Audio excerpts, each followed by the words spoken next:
श्री माँ सरस्वती देवी नमः। नमस्कार दोस्तों, पुनः आपका स्वागत है सरसा पब्लिकेशन की क्लासों के अंदर। और हम पढ़ रहे हैं आदिकाल। आदिकाल में हमने क्या क्या पढ़ा आप बताइए।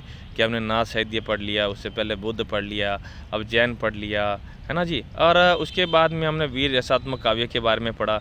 और विभिन्न जो हमारी 12 रचनाएं हैं जो शुक्ल जी द्वारा निर्धारित थी उनके बारे में पढ़ा जाना। अब नए क्लास में हम चलते हैं आदिकाल की अन्य कवि के बारे में। ठीक है जी। तो इसमें विद्यापति जी आते हैं जो 14वीं शताब्दी के कवि हैं। इनकी 3 रचनाएं प्रसिद्ध है, कीर्तिलता, कीर्ति पताका और पदावली। कीर्तिलता ऐतिहासिक महत्व का छोटा सा प्रबंध काव्य। देखिए जी, विद्यापति से बहुत अच्छे प्रश्न बनते हैं। आपको पता है इसमें से किसका प्रकाशन करवाया गया है, विद्यापति के यश का आधार क्या है, ये सारे प्रश्न यहाँ पर आपके क्लियर हो जाने हैं। ठीक है जी। तो यहाँ ध्यान रखिएगा, थोड़ा सा अलर्ट होकर हमें पढ़ना है। 3 साहित्यिक रचनाएं, विद्यापति की 3 साहित्यिक रचनाएं प्रसिद्ध है, कीर्तिलता, कीर्ति पताका और पदावली। कीर्तिलता ऐतिहासिक महत्व का छोटा सा प्रबंध काव्य है। विद्यापति ने इससे कहानी कहा है। कहानी किसको कहा जी? कीर्तिलता को कहा है। कहानी विद्यापति ने कीर्तिलता को कहा है। और ये छोटा सा प्रबंध काव्य, प्रबंध है परंतु छोटा है, इतना ध्यान रखना जी। मध्यकाल में ऐतिहासिक व्यक्तियों को आधार बना के जो काव्य लिखे गए हैं वे ऐतिहासिकता से रहित होकर कथानक रूढ़ियों के बारे में मैंने बताया। जो भी पशु पक्षियों द्वारा बताना, संदेश देना, आकाशवाणी होना, चित्र का बोलना, है ना, अचानक दीवार में से कोई शेर वगैरह या ऐसा कोई प्रकट हो जाना, है ना, पेड़ पे बैठे यक्ष वगैरह किसी के द्वारा संवाद होना, अथवा परियों द्वारा, है ना, कोई तोते द्वारा, ये सब कथानक रूढ़ियाँ हैं जी। तो कथानक रूढ़ियाँ, किंवदंतियाँ, है ना, जो पुराने समय से किंवदंतियाँ हमारी अनुश्रुति आदि के विषय बन गए हैं। ठीक है जी। इस प्रकार की घटनाओं को भी तोड़ा मरोड़ा गया है। कीर्तिलता इस दृष्टि से महत्वपूर्ण अपवाद है। क्यों अपवाद है? कि उसकी ऐतिहासिकता है बहुत कुछ सुरक्षित है। तो ध्यान रखना, ऐतिहासिकता से कुछ चीज़ें रहित हो जाती है, उसमें कथानक रूढ़ियाँ डाल दी जाती है, किंवदंतियाँ डाल दी जाती है और तोड़ मोड़ के प्रेस कर देते हैं। अरे साहब, ये कैसा राजा हुआ था जिसके बाजू में इतना बल था कि वो हाथियों को तो उठा उठा के फेंक देता था। ठीक है ना। यक्ष ने उसे कहा कि तुम वहाँ जाओ, वहाँ पर अपना पैर मारो तो सोने के पहाड़ निकलेंगे। ऐसा ऐसा कुछ नहीं है इसके अंदर। इसके अंदर सिंपल है। इसकी ऐतिहासिकता जो है बहुत कुछ सुरक्षित है और उसी के आधार पर, है ना, बहुत एक महत्वपूर्ण ग्रंथ हमारे लिए बन जाता है, वो है कीर्तिलता। इसमें विद्यापति ने कीर्ति सिंह द्वारा अपने पिता का बदला लेने का वर्णन किया है। विद्यापति ने कीर्ति सिंह द्वारा अपने पिता का बदला लेने का वर्णन किया है, ये ध्यान रखना। कीर्तिलता को कवि ने अवहट्ट भाषा में रचा। किस भाषा में जी? अवहट्ट भाषा में रचा। अवहट्ट देसी भाषा यानी मैथिली युक्त विकसित अपभ्रंश है। इसके गद्य में तत्सम शब्दों का प्रयोग खुल कर हुआ है। अवहट्ट देसी भाषा होती है। कौन सी देसी भाषा? यानी मैथिली युक्त विकसित अपभ्रंश। ठीक है। अवहट्ट का मतलब देसी भाषा अर्थात मैथिली युक्त विकसित अपभ्रंश भाषा होती है। इसके गद्य में तत्सम शब्दों का प्रयोग खुल के किया गया है। ठीक है जी। तत्सम शब्द का प्रयोग यानी कि जो संस्कृत से लिए गए हैं वो तत्सम शब्द कहलाते हैं। ठीक है जी। विद्यापति पदावली विद्यापति के यश का आधार है। ये प्रश्न आपका ये कंप्लीट होता है। विद्यापति के यश का आधार क्या है? पदावली। जैसे हमारी बिहारी जी के यश का आधार कौन सा है? बिहारी सत्सई 713 दोहों में जो लिखा गया है, राजा जयसिंह के दरबारी कवि थे बिहारी जी। तो वैसे पदावली जो है विद्यापति के यश का आधार है। पदावली ऐसी रचना है जो काव्योत्कर्ष और साहित्य का इतिहास दोनों दृष्टियों से अत्यंत महत्वपूर्ण मानी गई है। ठीक है जी। साहित्य का जो काव्य का उत्कर्ष इसके अंदर जो है, जो साहित्य का इतिहास इसके अंदर है, दोनों दृष्टियों से अत्यंत महत्वपूर्ण रचना है। इसमें राधा कृष्ण अपना अलौकिकत्व, है ना, छोड़कर लौकिक व्यक्तियों के समान प्रेम भावना से विवल रहते हैं। राधा कृष्ण जो है वो अपना अलौकिकत्व का मतलब क्या है? कि वो है तो ईश्वर। जैसे अब इसको थोड़ा सा सब दूसरे तरीके से समझो, चलो समझाते हैं। अब भगवान राम जी को सब पता है कि लक्ष्मण को बाण लग गया, है ना, लक्ष्मण जी को बाण लग गया और वो बच्चे की तरह, छोटे भाई की तरह अपने भाई के लिए रो रहे। अरे लक्ष्मण, है ना, तुम्हें बाण लग गया, मुझे क्यों नहीं लग जाता? अब मैं माताओं को जाके क्या जवाब दूंगा? रो रहे हैं, है ना, विवल हो रहे हैं, तड़प रहे हैं। ठीक है ना। लेकिन वो ये भी तो कह सकते हैं, रुको, किसी को चिंता करने की ज़रूरत नहीं है। ठीक है ना। मैं भगवान हूँ, मैं जानता हूँ क्या भी हनुमान जी जाएंगे, ठीक है ना, सब जानते, त्रिलोक, वो तो कहने का मतलब त्रिलोक की बातें जानते थे, ठीक है ना, तो सब जानते थे कि भाई अभी हनुमान जी जाएंगे, संजीवनी बूटी लेके आएंगे और लक्ष्मण हमारा खड़ा हो जाएगा, परंतु रो रहे हैं ना कि उसके बारे में हमने एक वो लाइन भी पढ़ी है ना, कि कितना हाय जीवन में दिक जीवन को आते ही पाया विरोध, दिक साधन जिसके लिए सदा ही किया शोक, है ना। तो वो कहने का मतलब कि कितना विरोध इन्होंने झेला है, ठीक है, तो यही है। और जैसे सीता माता को रावण हरण करके ले जाता है तो रो रहे हैं कि श्यामा तूने देखी तेरी जैसी चोटी श्यामा, यानी कि नाग को कह रहे हैं कि तुझसे भी लंबी तो मेरी सीता की चोटी थी, ठीक है। हिरणी को कह रहे हैं कि भाई तेरे से भी तो बड़ी बड़ी उसकी आंखें थी, वो मेरी सीता थी, और वो कौन लेके गया, कृपया कोई मुझे पूछ पूछ के बता दे, ठीक है।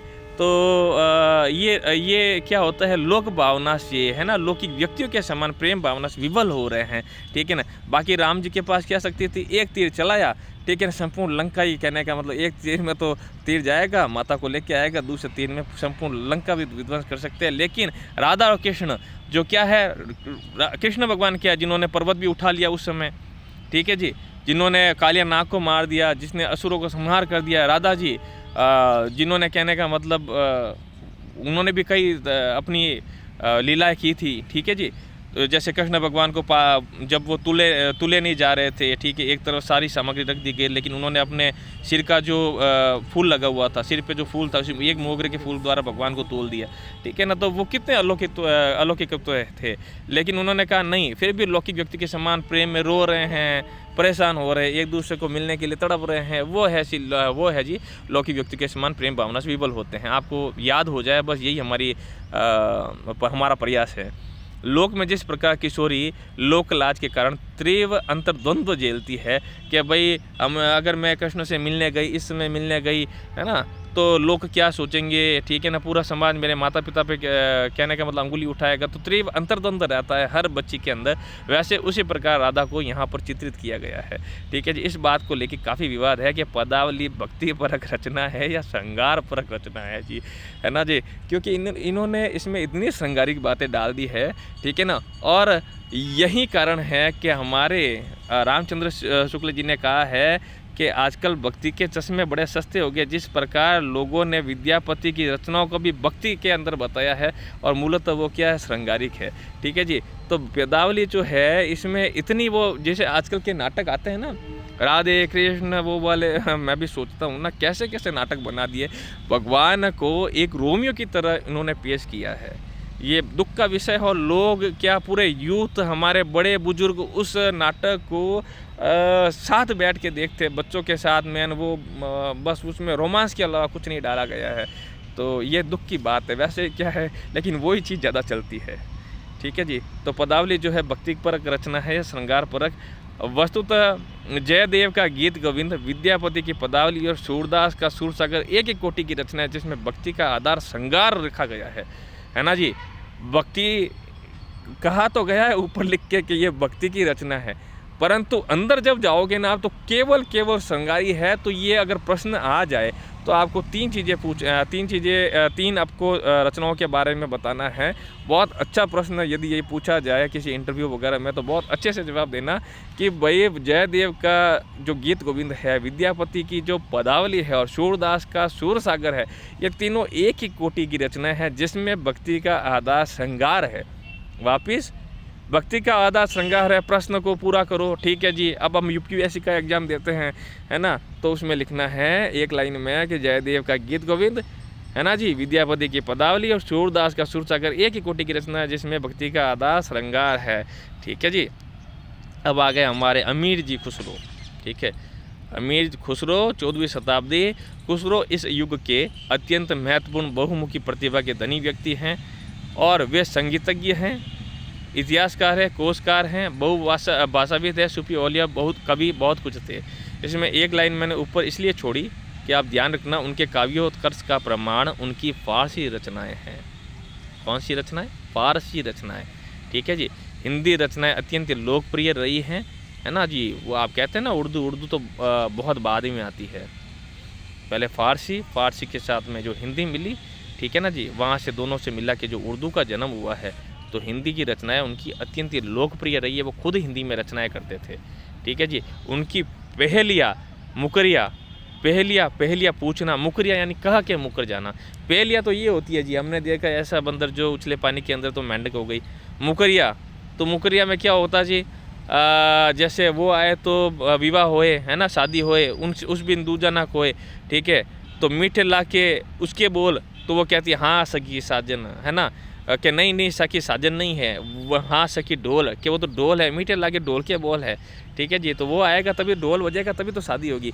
मुकरिया दो सुकूने अभी तक लोगों की ज़बान में है, ठीक है जी। और दो सुकूने का मतलब जैसे गधा प्यासा क्यों, ठीक है ना, तो गधा प्यासा क्यों, तो उसमें आता है कि लोटा न था, है ना। ब्राह्मण प्यासा क्यों और गधा उदासा क्यों, गधा क्यों उदास, एक लोटा न था, ये दो शकुने हैं। तब भाई ब्राह्मण को पानी नहीं मिला, लोटा नहीं था उसके पास, है ना, इसलिए वो प्यासा है। और गधा उदास क्यों, क्या भाई लोटा नहीं था, ठीक है ना। वो गधा लौटता है ना, तो लोटा नहीं, तो वो दो शकुने अभी पर लोगों की ज़बान पे। उसके नाम से निम्नलिखित दोहा बहुत प्रसिद्ध है। यह कहते हैं, यह दोहा खुसरो ने हजरत निजामुद्दीन औलिया के देहांत पर कहा था। भाई जब मैं भी पढ़ता था जी, मैं NK यादव सर से पढ़ा हूँ, जो हिंदी के यहाँ जोधपुर में विशेषज्ञ है। तो जब मैंने भी इस चीज़ को पढ़ा, ठीक है ना, तो वहाँ पर हमारे एक बंधु थे, साथ में साथी मित्र, तो सर ने पूछा चलो इसका बता दीजिए कि भाई इसका अर्थ क्या है कि गौरी शोभे सेज पर, मुख पे डारे केस, चल खुसरो घर आपने रैन भई चौदेश। अब उस बंधु ने पहली बार इस चीज़ को सुना था, उसने अपने अनुसार अर्थ लगा लिया कि सर ऐसी बात है कि इधर तो निजामुद्दीन औलिया जो उनके गुरुजी है उनका तो देहांत हो गया, और इधर ये अपने जो खुसरो जी है उनकी शादी वादी हो गई होगी। तो उन्होंने कहा है कि भाई गौरी सेज पे सो रही है, और वो बहुत, अब कहने का मतलब वेट करती करती उसने मुख पे केस डाल दी है। अब खुसरो तेरी भलाई इसी में, चल खुसरो घर आपने, ठीक है नहीं, ये काम तो होता रहेगा, गोली मार तू तो, ठीक है ना। वो दिन जब हंस हंस के, कहने का मतलब पेट दुखने लग गया था, मज़ा आ गया था, है ना। तो आप भी थोड़ा सा पढ़ते पढ़ते बीच में हंस लें, इसलिए ये मैंने थोड़ा सा पिछली वाली बात को जोड़ दिया है। तो गौरी शोभे सेज पर, ठीक है ना, खुसरो के जो गुरु है उसको यहाँ गौरी कहा गया है। गुरु सो रहा है सेज पर, सेज का मतलब क्या, अब ईश्वर के मिलन का क्षण है, ईश्वर के मिलन का क्षण है, इसलिए वो सेज पे सो रहा है और मुख पे डारे केस, क्योंकि अब इसके मुख दर्शन, जैसे जब कोई पत्नी शादी वादी होती है तो वो जब औरतें वगैरह आती है, उसका प्रियतम आता है, उसके चेहरे को देखता है, भाई थोड़ा चेहरा वेहरा मुझे देखने दो, तो बहुत पैसे लगेंगे भाई, है ना, गिफ्ट लेके आए हो कुछ हमारे लिए, ठीक है। तो मुख पे डारे केस, अब इसकी मुँह दिखाई है, चल खुसरो अगर आपने, है ना, तो चलो खुसरो भाई आप भी घर चलने की तैयारी करो, और कहने का मतलब अपने धर्म अर्थ काम मोक्ष के लिए तैयारी कर लो, क्योंकि रैन भाई चौदेश, इनके तो चार, जो रैन भाई चौदेश का मतलब इनके धर्म अर्थ काम मोक्ष चारों ही सफल कर दिए इन्होंने, तो तुम भी तैयारी कर लो, इसका अर्थ ये है, ठीक है जी। तो ये दोहा खुसरो ने हजरत निजामुद्दीन औलिया के देहांत पे कहा था। इसका अर्थ हमने जाना है। हिंदी की रचनाओं का ऐतिहासिक महत्व उनकी भाषा हिंदी की आधुनिक काव्य भाषा के रूप में पूर्णतः प्रतिष्ठित होने का संकेत देती है। उनका व्यक्तित्व और उनकी हिंदी इस बात को प्रमाणित करती है कि हिंदी काव्य प्रारंभ से ही मध्य देश की मिली जुली संस्कृति का चित्र रहा है। उन्होंने ऐसी रचनाएं रची है जिसमें फारसी और हिंदी को एक ही ध्वनि प्रभाव में गुम्फित कर दिया गया है, ठीक है जी। ये नेट में कई बार पूछा गया है, यही लाइन बार बार पूछी गई है, और फर्स्ट ग्रेड जो लेक्चरर का एग्ज़ाम था अभी 2022 का, इसमें भी ये प्रश्न आया है, संभवतः मुझे याद है, ठीक है जी। तो उनका व्यक्तित्व और हिंदी इस बात को प्रमाणित करती है कि हिंदी काव्य प्रारंभ से ही मध्य देश की मिली जुली संस्कृति का चित्र रहा है। उन्होंने ऐसी पंक्तियाँ रची है जिसमें फारसी और हिंदी को एक ही ध्वनि प्रवाह में गुम्फित कर दिया गया है, ठीक है जी।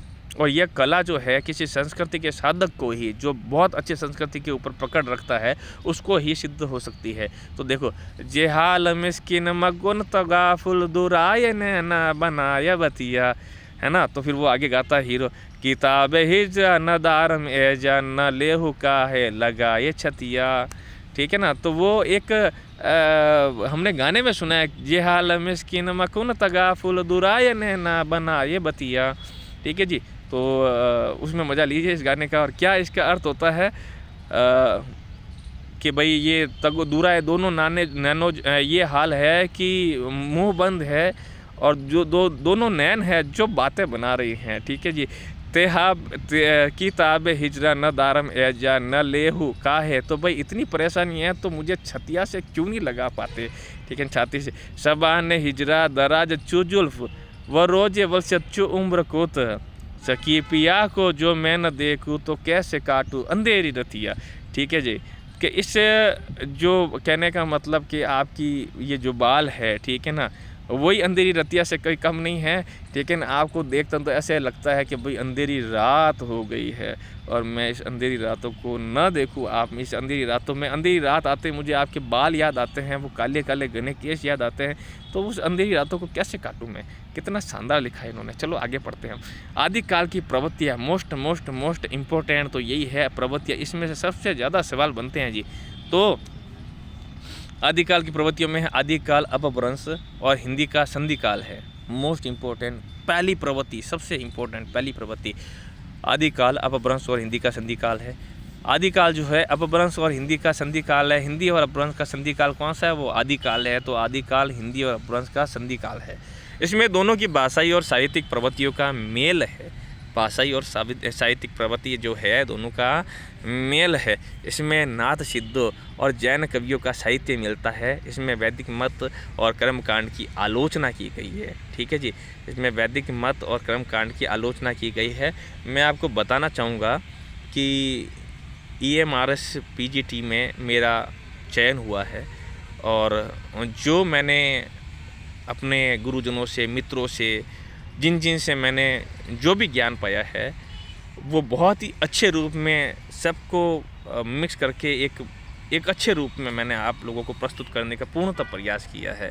तो मेरा यही रहेगा कि आप भी अच्छे पद पे चयन हो जाए। इनको पूरी सावधानी से, आराम से और बहुत ही इत्मीनान से इसे देखें। बहुत ही मज़े से आप इसे पढ़ पाएँ। ये जो NCERT है वो आपके लिए एक आनंद की वस्तु बन जाए और इससे आपका जो इस साहित्य में जो इंटरेस्ट है वो पुष्पित हो, पल्लवित हो। ठीक है ना, और बहुत अच्छे से अंकुरित हो। मैं ये चाहता हूँ, इसलिए मैंने इसको बहुत ही अच्छे से पढ़ाने का प्रयत्न किया है। कुछ कमियाँ हैं, रहती है, हर इंसान में कमी रहती है, बहुत रहती है जी, बहुत रहती है। तो प्लीज़ उन कमियों को आप मुझे ज़रूर बताएं, मैं और भी अच्छे से आपको पढ़ा पाऊँ। और यही मेरी कहने का मतलब कि दुआ है। और ये मैं आपको बताना चाहूँगा, इसके लिए कोई पैसा नहीं लिया जा रहा मेरे द्वारा।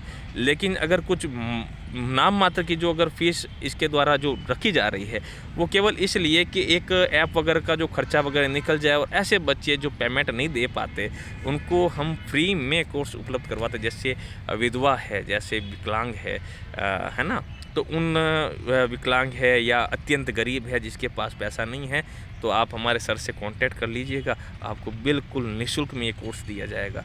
मेरा वादा रहा है ये आपसे। तो हम चलते हैं, आप ज़रूर बताइए क्या कमी रह गई इसके अंदर। इसमें नाथ सिद्धों की जैन कवियों का साहित्य मिलता है और जिसमें वैदिक मत और कर्मकांड की आलोचना।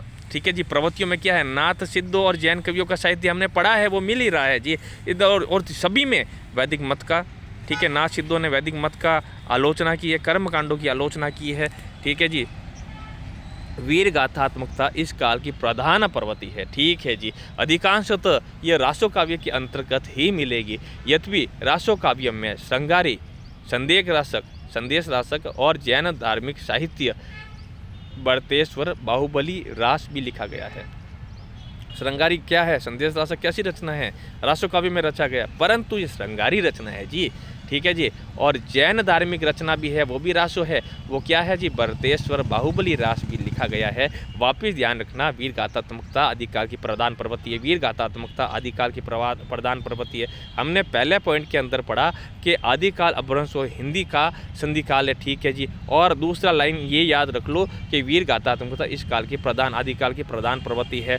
ठीक है जी, इसमें जो संदेश रासक है वो श्रृंगारी रचना है, लेकिन लिखा गया है। संदेश रासक जो श्रृंगारी है रासो काव्य में है ना, वो लिखा गया है। और बर्तेश्वर, बाहुबली, रास है जो जैन धार्मिक साहित्य है, फिर भी वो भी आदिकाल में लिखा गया। ये दो बातें और याद रख लो। और मेन भाई इन काव्यों में, प्रबंध काव्यों की विशेषता क्या है कि इसमें क्या आप कहना क्या मतलब किस प्रवृत्ति को बहुत ज़्यादा जोड़ा गया, किस रूढ़ियों को, तो कथानक रूढ़ियाँ और काव्य रूढ़ियाँ दोनों को जम कर प्रयोग किया गया है। ठीक है नहीं जी। और मैंने बार बार बताया क्या होती है कथानक रूढ़ी और काव्य रूढ़ी क्या होती है। यह मुक्तक काव्यों में अधिकांशतः अपभ्रंश छंदों का उपयोग किया गया है जी। अपभ्रंश छंदों का मुक्त काव्य में प्रयोग किया गया। गेय पदों की रचना जो गाए जा सके उन्हें गेय पद कहते हैं। गेय पदों की रचना इस काल का महत्वपूर्ण काव्य रूप है। ठीक है जी सर, समझ गए। ठीक है ना। इस काल का महत्वपूर्ण काव्य रूप क्या है? गेय पद यानी गाए जाने वाले पद। इसके प्रधान कवि हमारे विद्यापति जी है। ओके जी। गेय पदों की रचना आदिकाल में हुई है जी। इसका महत्वपूर्ण काव्य रूप है बिल्कुल। तो प्रधान कवि कौन माने जाएंगे? विद्यापति जी माने जाएंगे। ठीक है जी। तो इस काल के अंतिम महत्वपूर्ण कवि विद्यापति ने, अंतिम महत्वपूर्ण कवि कौन है? विद्यापति जी, जो गेय पदों की रचना के प्रधान कवि है। वही विद्यापति जिन्होंने 3 लिखी है। क्या? कीर्ति लता का 3 साहित्य लिखे अपने, कीर्ति लता, कीर्ति पता का, और नेक्स्ट क्या है याद नहीं आ रहे हैं, जो उसके यश का आधार है ना, कुछ है वो अवली है पीछे। ठीक है जी, पदावली। हाँ। ठीक है जी। तो चलो हम आगे करते हैं इसको। इस काल की अंतिम महत्वपूर्ण कवि विद्यापति ने अपभ्रंश और आधुनिक भाषा मैथिली दोनों में रचना की है। ठीक है सर जी। ठीक है जी। विद्यापति ने अपभ्रंश में भी रचना की है, आधुनिक भाषा मैथिली दोनों में रचना की है। इस काल में थोड़ा साहित्य गद्य में भी लिखा गया है, केवल पद्य में नहीं, सब गद्य में भी लिखा गया है, जिसकी सूचना हमें दामोदर पंडित के उक्ति व्यक्ति प्रकरण जैसे ग्रंथ से मिल जाती है। जिसकी सूचना हमें दामोदर पंडित के उक्ति व्यक्ति प्रकरण के ग्रंथ में से भी मिल जाती है। अमीर खुसरो ने 2 शकुने लिखे, बिल्कुल लिखे जी। 2 शकुने मैंने बताए थे आपको, कौन से? गदा प्यासा क्यों, गदा उदासा क्यों और ब्राह्मण प्यासा क्यों, है ना जी। पहेलिया। ठीक है नहीं जी।